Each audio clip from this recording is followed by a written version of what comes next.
Legal education hub channel में मैं Durgesh Prasad assistant professor BCS government PG college Dhamtari आप सभी का हार्दिक स्वागत और अभिनंदन करता हूं।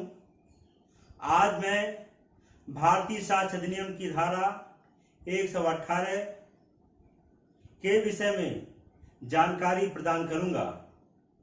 आज मैं आप सभी को बताऊंगा कि भारतीय साक्ष्य अधिनियम की धारा 118 में किन चीजों के संबंध में प्रावधान किया गया है। तो चलिए हम धारा 118 को देखते हैं और देखते हैं कि धारा 118 में किन चीजों के संबंध में बात की गई है। तो सबसे पहले हम देखेंगे धारा 118। धारा 118 में लिखा हुआ है कि कौन साक्ष्य दे सकेगा, अर्थात कौन से व्यक्ति साक्षी हो सकेंगे। हु मे टेस्टिफाई, कौन से व्यक्ति साक्ष्य दे सकेंगे। तो भारतीय साक्ष्य अधिनियम की धारा 118 को यदि हम देखें तो उसमें लिखा हुआ है कि सभी व्यक्ति साक्ष्य देने के लिए सक्षम हो सकेंगे, अर्थात कोई भी व्यक्ति साक्ष्य दे सकेगा। लिखा हुआ है धारा 118 में कि निम्नलिखित व्यक्ति भी साक्षी हो सकेंगे। जैसे अगर कोई कम आयु का बच्चा है, कोई टेंडर एज, कोई कम आयु का बच्चा है, टेंडर एज का कोई बच्चा है, वह भी साक्षी हो सकेगा। क्योंकि जैसा कि धारा 118 में प्रावधान किया गया है वह यह है कि सभी व्यक्ति साक्ष्य देने के लिए सक्षम हो सकेंगे। अर्थात मेरे कहने का तात्पर्य यह है कि धारा 118 में उम्र बंधन नहीं है, कोई भी व्यक्ति साक्ष्य दे सकेगा। जैसा कि धारा 118 में लिखा हुआ है कि कम आयु का बच्चा भी, यानी कि टेंडर एज, जो कोमल वयस है, वह भी साक्ष्य दे सकेगा। दूसरा लिखा हुआ है अत्यधिक उम्र। कोई व्यक्ति इस नाते साक्ष्य देने से वर्जित नहीं किया जाएगा, मना नहीं किया जाएगा कि उसकी उम्र अत्यधिक हो गई है, अर्थात वह बूढ़ा हो चुका है। अगर वह बूढ़ा भी है तो भी वह साक्ष्य दे सकेगा, साक्षी बनने के लिए समर्थ होगा और न्यायालय उसे साक्षी बनने के लिए अनुमति प्रदान कर सकेगा और जो वह साक्ष्य देगा उसे न्यायालय अपने साक्ष्य में अभिलिखित करेगा।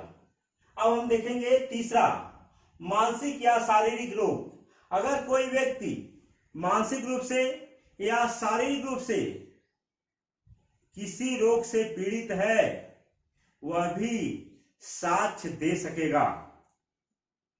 यानी कि मानसिक या शारीरिक रोग के आधार पे वह साक्ष्य देने से मना नहीं किया जाएगा, बशर्ते धारा 118 में कहा गया है कि सभी व्यक्ति साक्ष्य देने के लिए सक्षम होंगे। अर्थात धारा 118 के प्रावधानों का यदि हम डिटेल में अध्ययन करें, विस्तृत रूप से अध्ययन करें, तो वह कहती है कि सभी लोग जो है साक्ष्य देने के लिए सक्षम हो सकेंगे यदि वह प्रश्नों को समझ सके, यदि वह प्रश्नों को समझ सके और उसके उत्तर को दे सके। यानी कि न्यायालय में जब वह साक्षी के रूप में उपस्थित हो रहे हैं तो उनसे यदि कोई प्रश्न पूछा जाए तो वह प्रश्नों को समझ सके और उसके उत्तर को दे सके, तो वह साक्षी हो सकेंगे। जैसा मैंने आपको बताया, यदि कोमल उम्र का बच्चा है, कम आयु का कोई बच्चा है, वह भी साक्षी हो सकेगा। अत्यधिक उम्र का कोई व्यक्ति है, ज्यादा जैसे बूढ़ा व्यक्ति, वह भी साक्ष्य दे सकेगा। यदि मानसिक या शारीरिक रोग से पीड़ित है, लेकिन यदि वह प्रश्नों को समझ सकता है, उसका उत्तर दे सकता है, तो वह भी साक्षी बन सकेगा, वह भी साक्ष्य देगा और न्यायालय उसे रिकॉर्ड करेगा। अंतिम लिखा हुआ है कोई अन्य कारण, यदि उसे कोई कारण से निवारित न किया गया हो, न्यायालय उसे मना न किया गया हो, किसी विधि के द्वारा उसे मना न किया गया हो, तो वो भी साक्ष्य दे सकेगा। अब धारा 118 में एक स्पष्टीकरण है। धारा 118 का जो स्पष्टीकरण है वह कहता है कि पागल व्यक्ति भी साक्ष्य देने में असमर्थ नहीं होगा, अर्थात पागल व्यक्ति भी साक्ष्य दे सकेगा, उसे भी साक्ष्य देने से मना नहीं किया जाएगा, वह भी साक्ष्य दे सकेगा, बशर्ते वह प्रश्नों को समझे और उसका युक्तियुक्त उत्तर दे सके। जैसा उसे प्रश्न पूछा जा, अगर रीजनेबल आंसर दे रहा है तो एक पागल व्यक्ति भी साक्षी हो सकेगा, गवाह हो सकेगा। तो यहां हम देखेंगे कि पागल के संबंध में भारतीय दंड संहिता में भी प्रावधान है। अगर देखा जाए और भारतीय संविधान अधिनियम में भी पागल के विषय में बताया गया है। अगर देखा जाए तो उन सब विधियों के आधार पे पागल दो प्रकार के होते हैं।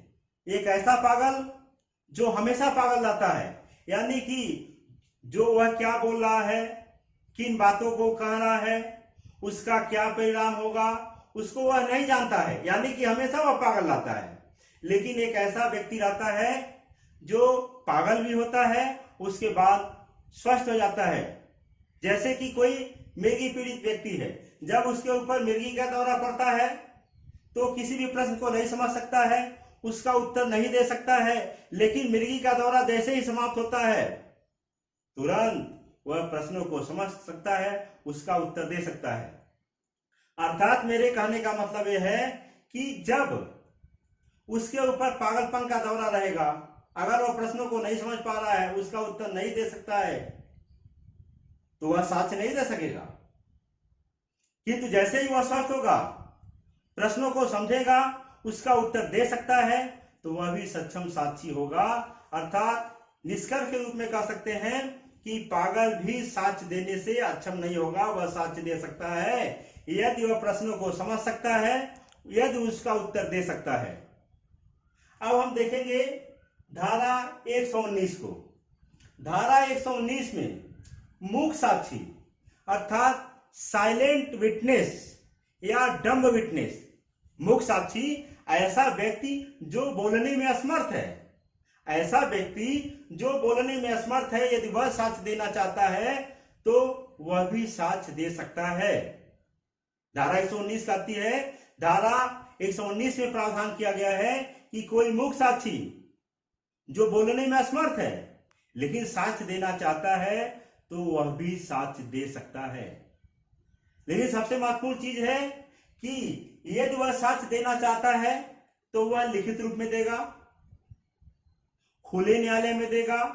अर्थात मूक साक्षी को जो व्यक्ति बोलने में असमर्थ है वह खुले न्यायालय में आएगा और न्यायालय के सामने लिख करके साक्ष्य देगा।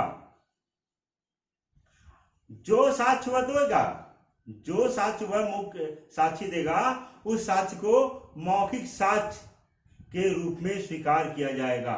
यानी कि मूक साक्षी यदि साक्ष्य देना चाहता है तो वह न्यायालय में लिखित रूप में वह लिख करके देगा और खुले न्यायालय में देगा। यदि वह बोलने में असमर्थ है तो वह लिख करके देगा और खुले न्यायालय में देगा। एक ऐसा व्यक्ति जो मौखिक रूप से संसूचित करने में असमर्थ है, यानी कि एक ऐसा व्यक्ति भी कोर्ट में उपस्थित हो सकता है जो मौखिक रूप से बोलने में असमर्थ है, वो बोल नहीं सकता है लेकिन साक्ष्य देना चाहता है, तो वह संकेतों के माध्यम से साक्ष्य को दे सकेगा। संकेत या इशारे के माध्यम से दे सकेगा।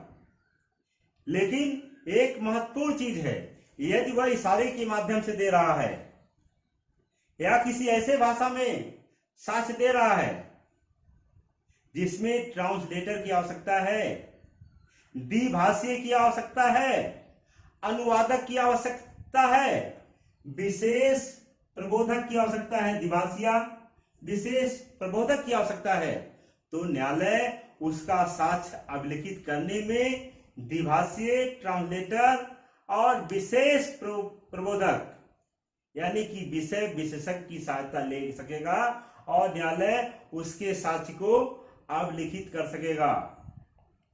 तो यह धारा 119 में प्रावधान था। एक बार पुनः धारा 118, 119 को मैं क्लियर कर देता हूं। धारा 118 में कहा गया है कि कौन से लोग साक्ष्य दे सकेंगे, तो धारा 118 के अनुसार सभी लोग साक्ष्य दे सकेंगे यदि वह प्रश्नों को समझते हैं, उसका उत्तर दे सकते हैं, यदि वह प्रश्न को समझ रहे हैं और उसके उत्तर को दे सकने में सक्षम है तो साक्ष्य दे सकते हैं। जिसमें यदि कोई बालक है तो वह भी साक्ष्य दे सकता है। लेकिन न्यायालय को यहां एक चीज ध्यान देना होगा जब कोई साक्षी बालक है और न्यायालय में साक्ष्य देने के लिए उपलब्ध है और साक्ष्य देना चाहता है, तो न्यायालय को इस बात से संतुष्ट होना होगा, कोर्ट को इस बात से संतुष्ट होना होगा कि वह जो बालक न्यायालय में गवाह के रूप में आया है, बुलाया गया है, गवाही देना चाहता है, न्यायालय संतुष्ट होगा कि उसे कहीं बहलाया फुसलाया तो नहीं गया है, उसे डराया धमकाया तो नहीं गया है। अर्थात यदि न्यायालय जानता है कि वह संतुष्ट है कि बच्चे के ऊपर इस प्रकार का कोई प्रभाव नहीं है, तो वह जो है कम आयु का बच्चा वह भी साक्ष्य देगा और न्यायालय उस साक्ष्य को महत्व प्रदान करेगा। बशर्ते न्यायालय निर्णय करते समय, जजमेंट देते समय सामान्य स्थितियों में केवल बालक के साक्ष्य के आधार पर कोई फैसला नहीं सुनाएगा। अगर कोई बालक साक्ष्य दिया है तो न्यायालय जो है उस साक्ष्य को अतिरिक्त साक्ष्यों के माध्यम से संपुष्ट करेगा और अतिरिक्त साक्ष्यों से संपुष्ट होने के बाद न्यायालय जो है उस व्यक्ति को सजा सुना सकता है, निर्णय सुना सकता है। इसी प्रकार मैंने बताया, यदि मान लीजिए कोई व्यक्ति अत्यधिक उम्र का है, बूढ़ा है, वह भी साक्ष्य दे सकेगा, यानी कि बूढ़ा के आधार पे साक्ष्य देने से कोई मनाही नहीं है। इसी प्रकार तीसरा मैंने बताया, मानसिक या शारीरिक रोग, अगर कोई व्यक्ति मानसिक या शारीरिक रोग से पीड़ित है वह भी साक्ष्य दे सकेगा, या किसी अन्य रोग से या किसी अन्य कारण से यदि उसे निवारित न किया गया हो, मना न किया गया हो, तो वह भी साक्ष्य दे सकेगा। धारा 118 का जो स्पष्टीकरण है वह कहता है कि एक पागल व्यक्ति भी साक्ष्य दे सकेगा, पागल व्यक्ति भी साक्ष्य देने में असमर्थ नहीं माना जाएगा, लेकिन वह पागल व्यक्ति जब प्रश्नों को समझे, उसका उत्तर दे सके, तभी वह साक्ष्य दे सकेगा। अर्थात पागल व्यक्ति यदि प्रश्नों को नहीं समझ रहा है, उसका उत्तर देने में सक्षम नहीं है, हमेशा पागल है, तो वह साक्षी नहीं दे सकेगा, गवाही नहीं दे सकेगा। लेकिन एक ऐसा व्यक्ति ऐसा जिसपे पागलपन का दौरा पड़े, जैसे मिर्गी का रोगी, जैसे मैंने आपको बताया, जब दौरा पड़ेगा तब वह साक्ष्य नहीं दे सकेगा, लेकिन जैसे दौरा समाप्त होगा, वह स्वस्थ होगा, तो वह साक्ष्य दे सकेगा। फिर धारा 119 के विषय में प्रावधान किया गया है कि मूक साक्षी, यानी कि ऐसा साक्षी जो बोलने में असमर्थ है, अर्थात गूंगा, तो वह भी साक्ष्य दे सकेगा। लेकिन यदि वह साक्ष्य देना चाहता है तो वह जो है खुले न्यायालय में, किसमें? खुले न्यायालय में, न्यायालय के समक्ष खुले न्यायालय में लिखकर साक्ष्य देगा और उसके साक्ष्य को मौखिक साक्ष्य माना जाएगा। वह लिखकर देगा, खुले न्यायालय में देगा और उसके साक्ष्य को मौखिक साक्ष्य माना जाएगा। अब एक चीज और है धारा 119 में, एक ऐसा व्यक्ति है जो मौखिक रूप में साक्ष्य देने में असमर्थ है, मौखिक रूप से साक्ष्य नहीं दे सकता है, वह भी साक्ष्य दे सकता है। किसके माध्यम से? संकेतों के माध्यम से, इशारों के माध्यम से वह भी साक्ष्य दे सकता है।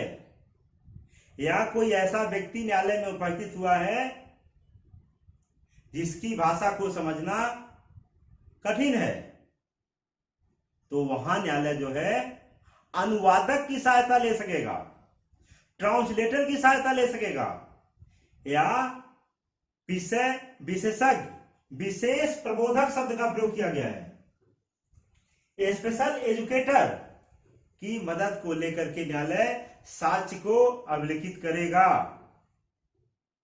और उसके साक्ष्य को न्यायालय रिकॉर्ड करेगा। एक महत्वपूर्ण चीज और है, यदि ऐसा व्यक्ति जो मौखिक रूप में बोलने में असमर्थ है और साक्ष्य देना चाहता है, तो जैसा मैंने कहा कि द्विभाषीय ट्रांसलेटर की मदद लिया जाएगा, विशेष प्रबोधक की मदद लिया जाएगा। एक चीज और है, न्यायालय इसकी वीडियो फिल्म भी तैयार कराएगा, यानी कि ऐसा व्यक्ति जो बोलने में असमर्थ है, मौखिक रूप से साक्ष्य देना चाहता है, संकेतों के माध्यम से साक्ष्य दे रहा है, गवाही दे रहा है, इशारा कर रहा है, तो वहां न्यायालय इसकी वीडियो फिल्म बनाएगा। अगर आवश्यकता होगी तो न्यायालय वहां जो है जैसा मैंने पहले बताया कि वह ट्रांसलेटर का मदद ले सकता है, विशेष प्रबोधक की मदद ले सकता है। तो इस प्रकार धारा 118, धारा 119 के प्रावधानों से हमने आप सभी को अवगत कराया। अगर कोई प्रॉब्लम होगी तो आप कमेंट बॉक्स में लिख सकते हैं। धन्यवाद। अगर हमारा लेक्चर आपको अच्छा लगा होगा तो हमारे चैनल को सब्सक्राइब अवश्य करिए।